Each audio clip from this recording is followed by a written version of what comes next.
Abençoados, eleitos e amados da graça de Deus, estamos de volta aí com mais um estudo aí. O que mais está correto? O que mais está correto?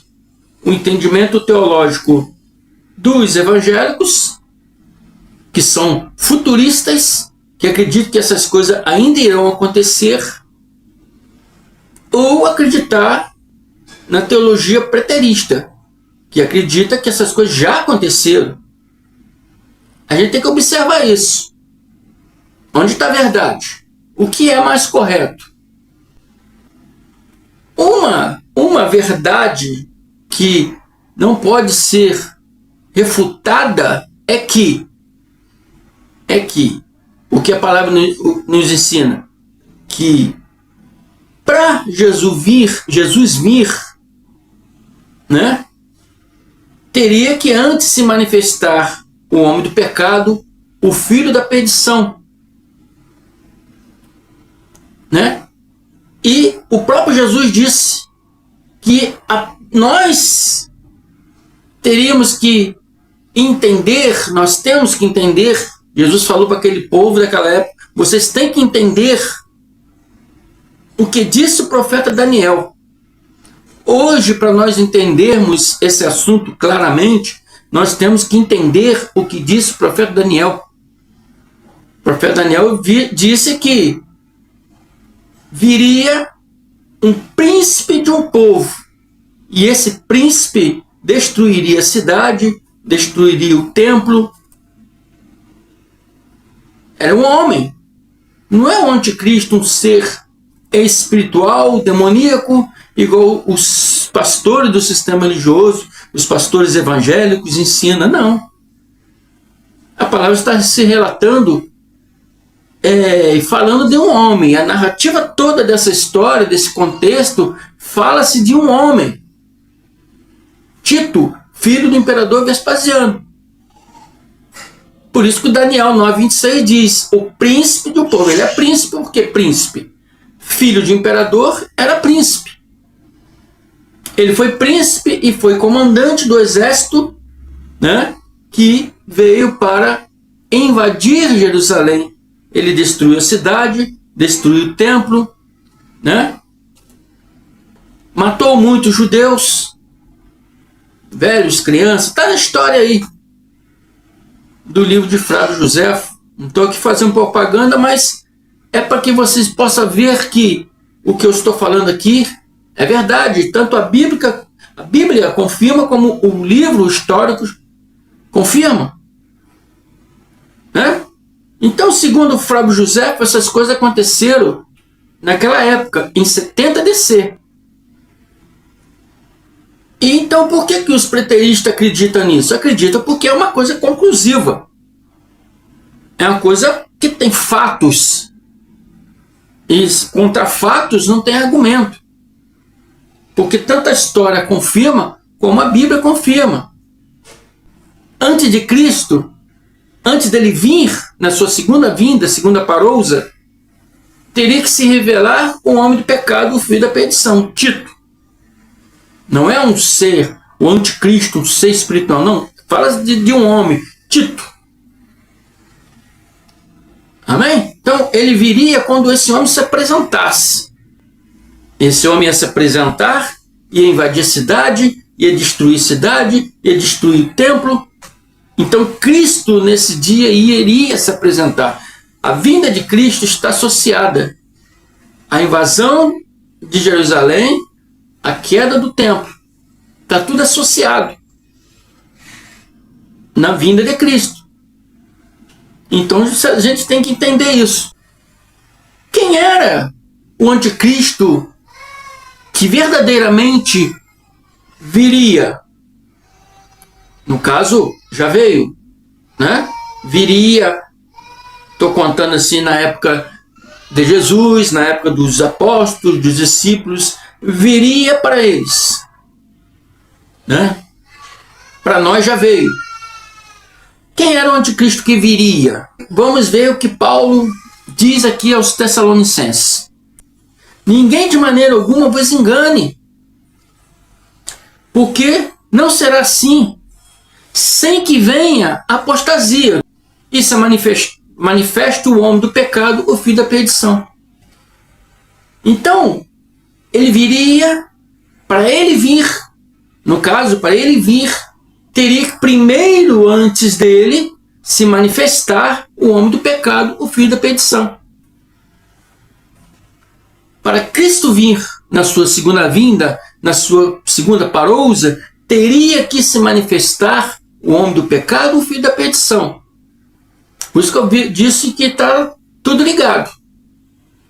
A vinda de Cristo está ligado ao homem do pecado, o filho da perdição. Daniel chama o príncipe de um povo. Está ligado ali à destruição do templo, destruição da cidade. Está ligado, tudo está ligado. A gente tem que entender. Para a gente entender se Cristo veio já ou não, nós temos que entender se a cidade já foi invadida e se o templo já foi destruído. E claramente, nós claramente vemos que não existe mais templo. Você vai lá em Jerusalém, hoje não tem mais templo. Cadê o templo? O templo foi destruído.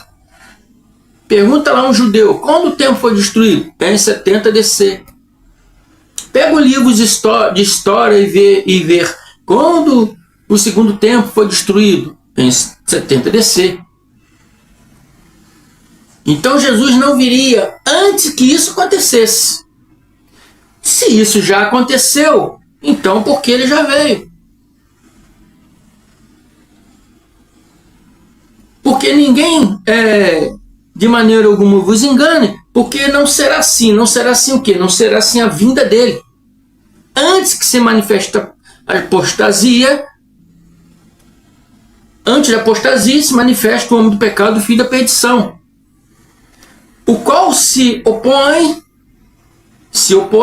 porque já passado, naquela época ele estava se opondo, porque numa tentativa de invasão, então estava se opondo e se levantando tudo que se chama Deus ou se adora. Tudo que era da fé em Deus, ele ia se opor contra tudo isso, contra a fé, contra a religião, contra a liturgia judaica, contra tudo. Ele ia se opor contra tudo. De sorte que se assentará como Deus, no templo de Deus, querendo parecer Deus. Se assentará. Paulo está falando no futuro próximo a ele. E nós hoje falamos no passado bem longínquo de nós. Assentará no templo. Não existe mais tempo. Não existe mais tempo. Ele vai sentar onde que não existe mais tempo? Esse cuja vinda é segundo a eficácia de Satanás. Então, pastores evangélicos, ele não é Satanás. Ele não é Lúcifer, ele não é diabo, não é demônio. Ele é um homem. Esse cujo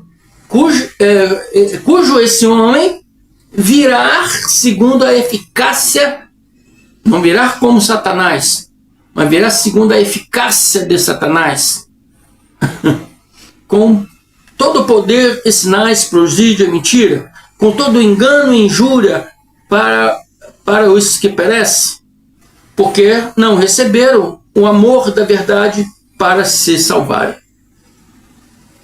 Então, abençoados, a narrativa se refere a um ser espiritual do mal, maléfico, um ser diabólico. Não. A narrativa se refere a um homem. A narrativa se refere a um homem. E esse homem vir com a eficácia de Satanás significa que ele viria com, né, uma índole má. Ele viria com uma qualidade, né, qualidade de caráter maléfico, uma índole má. A eficácia significa uma índole. A eficácia de Satanás significa que esse homem viria com uma índole má.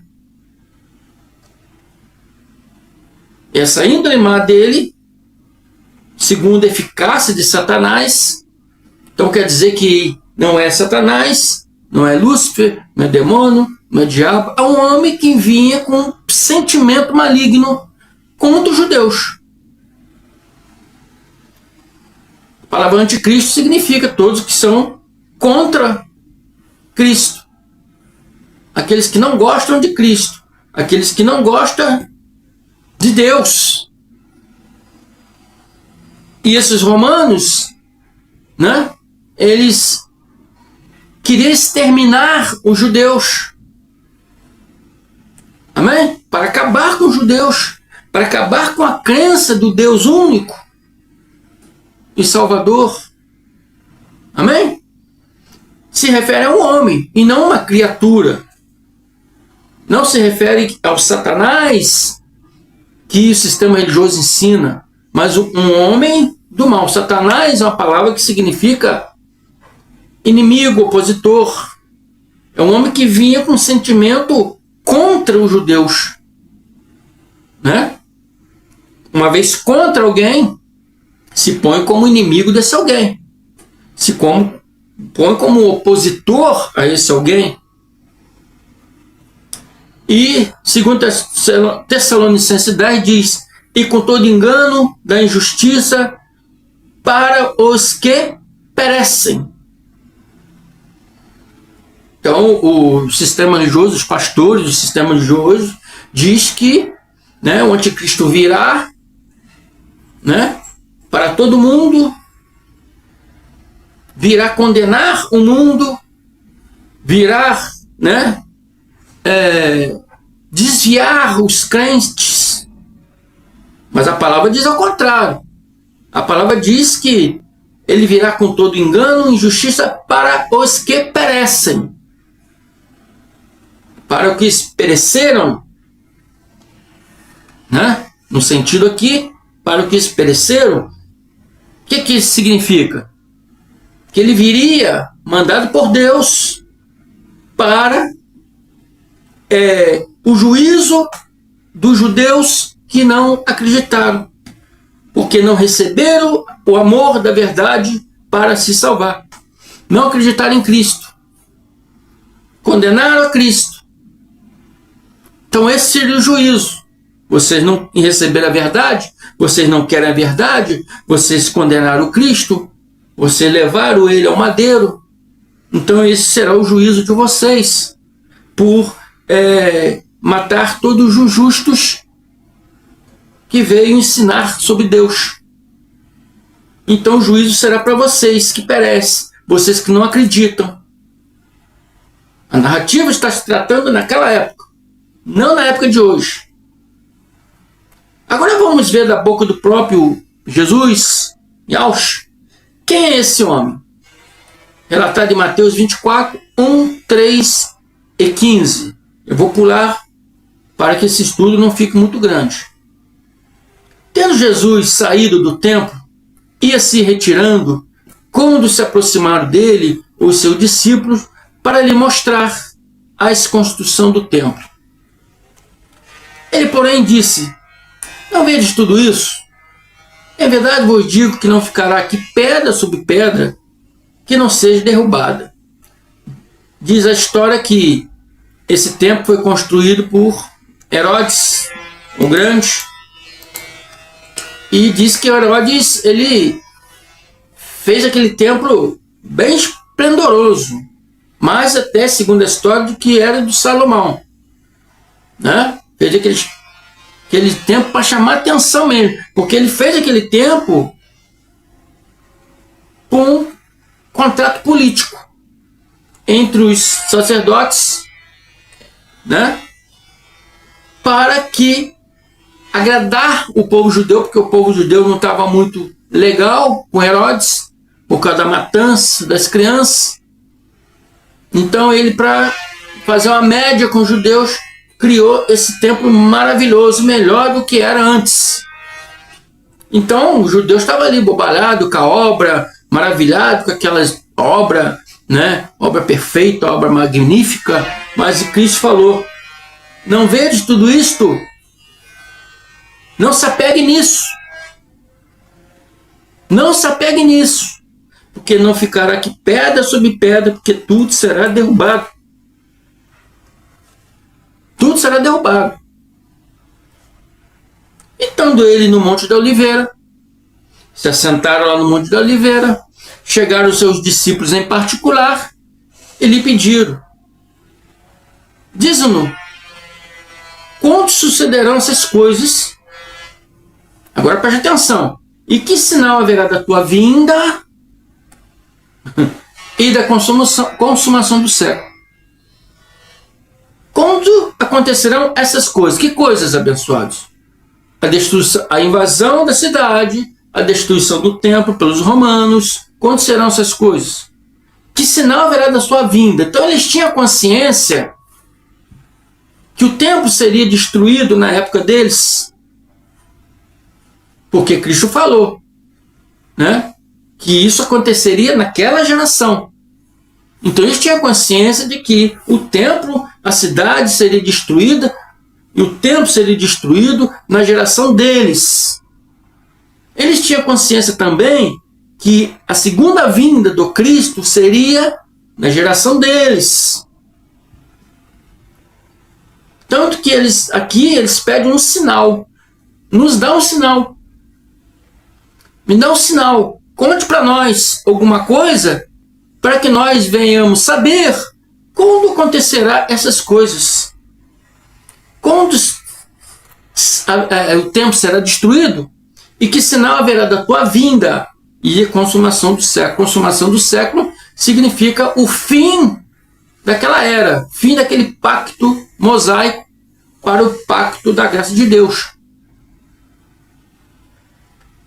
Então Cristo diz para eles aqui sim: quando pois virdes a abominar está escrito o abominável da desolação, de que falou o profeta Daniel no lugar santo, quem nem entenda quando virdes o abominável, uma pessoa, quando vir essa pessoa abominável, né? O que falou o profeta Daniel no lugar santo, quer dizer, no templo, quando ver esse homem abominável no templo, saberá que ali é o dia da destruição. Então ele fala, Jesus fala para eles: quem lê, entenda isso. Você tem que entender isso. Você que ainda acredita que Jesus virá, tem que entender isso. Uma vez você entendendo o que disse o profeta Daniel, você vai entender que Jesus já veio. Agora temos que ir lá no livro de Daniel para poder entender o que Daniel disse.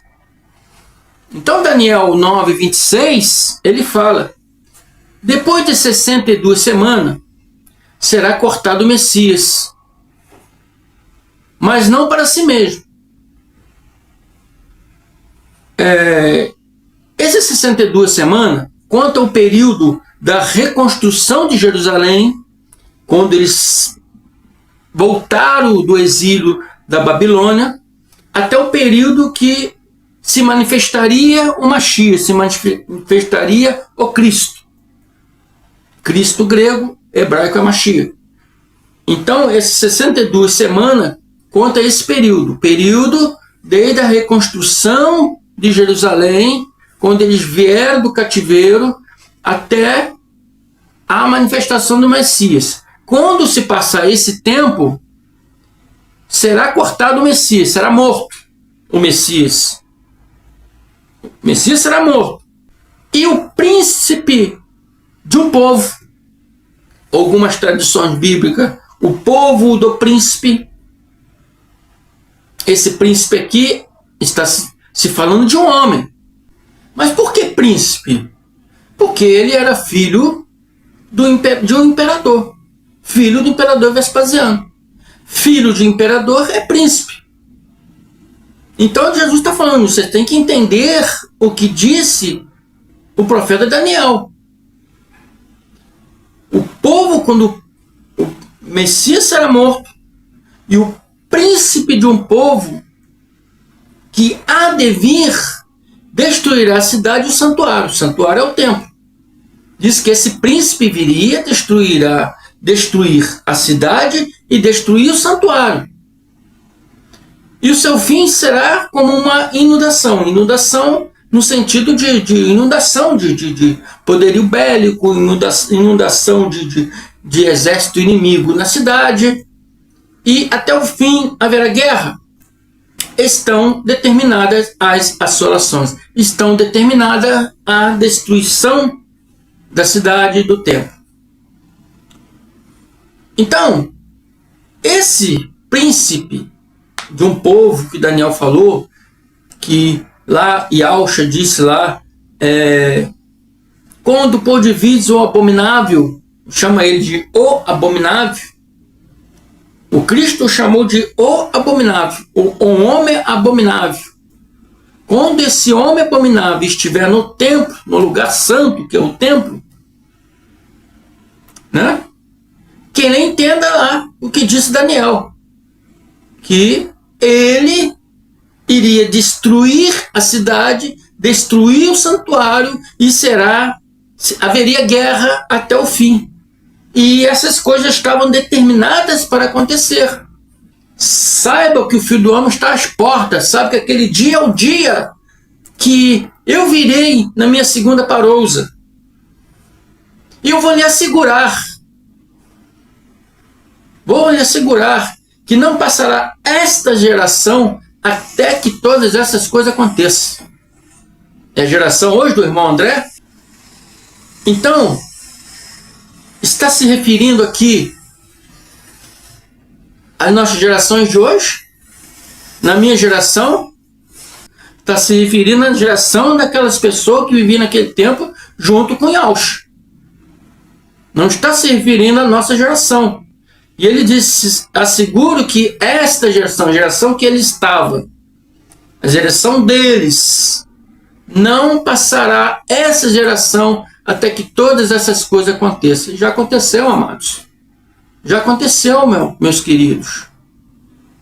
E Yahshua já veio na sua segunda parousa, não virá mais. Amém?